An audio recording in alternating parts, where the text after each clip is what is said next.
In 3 minuti il TG del quotidiano La Nazione Siciliana. Province, prova importante per il governo Schifani. Oggi primi voti all'Ars sul disegno di legge sull'elezione diretta delle province. Ieri nella discussione generale i toni di una parte dell'opposizione sono stati molto alti. La partita non riguarda più solo le province, bensì il tentativo di delegittimare il governo Schifani. Le frizioni tra i partiti che sostengono il governo Schifani sembrano accantonate, ma basterebbero alcune assenze individuali per creare il patatrac. Le forze di maggioranza avranno la maturità per dimostrare con un voto compatto che il governo ha in aula numeri certi per l'attuazione del suo programma elettorale? I pericoli del voto segreto. I rappresentanti del Movimento 5 Stelle hanno dichiarato ieri che ad ogni votazione sul DDL delle province chiederanno il voto segreto. Si tratta di uno dei sistemi più antichi utilizzati dalla vecchia politica per ricattare il governo in carica.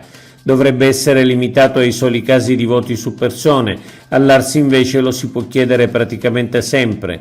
Il voto segreto viola il principio fondamentale di trasparenza. Ci auguriamo che si apra presto un confronto sulla sua abrogazione, anche aumentando in cambio le garanzie per le opposizioni. A Palermo vanno potenziate le forze dell'ordine. Ancora un altro gravissimo episodio è accaduto a Palermo. Poliziotti e carabinieri sono stati aggrediti nel corso di una rissa che cercavano di fermare. Alla fine 2 aggressori sono stati arrestati, ma sono stati feriti ben 4 uomini in divisa. La situazione è ormai vicina a sfuggire di mano. Senza un forte potenziamento delle forze dell'ordine si rischia di non riuscire più a gestire il forte peggioramento dell'ordine pubblico.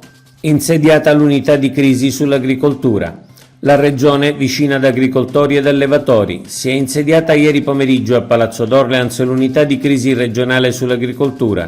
Obiettivo è individuare le strategie di intervento per il superamento delle emergenze che sta vivendo il settore in Sicilia. La prossima riunione è fissata per oggi, convocate le associazioni di categoria e i movimenti di protesta. Sconti aerei per tutte le città del nord.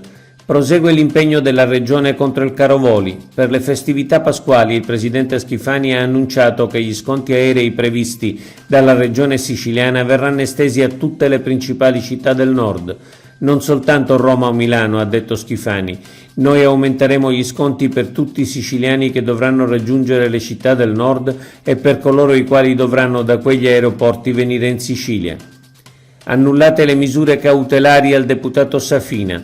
Il Tribunale del Riesame di Palermo ha accolto l'istanza di annullamento delle misure cautelari del deputato PD Dario Safina. Scrivevamo che su vicende del genere è opportuno adottare il massimo di garantismo e malgrado il nostro essere notoriamente critici nei confronti del PD, non abbiamo taciuto dubbi e perplessità crescenti, confidando che adesso l'indagine possa proseguire con serenità nel rispetto dell'interesse pubblico ma anche in quello dei diritti della persona indagata. Oggi è tutto per l'informazione del quotidiano La Nazione Siciliana. Trovate gli articoli completi su www.lanazionesiciliana.eu.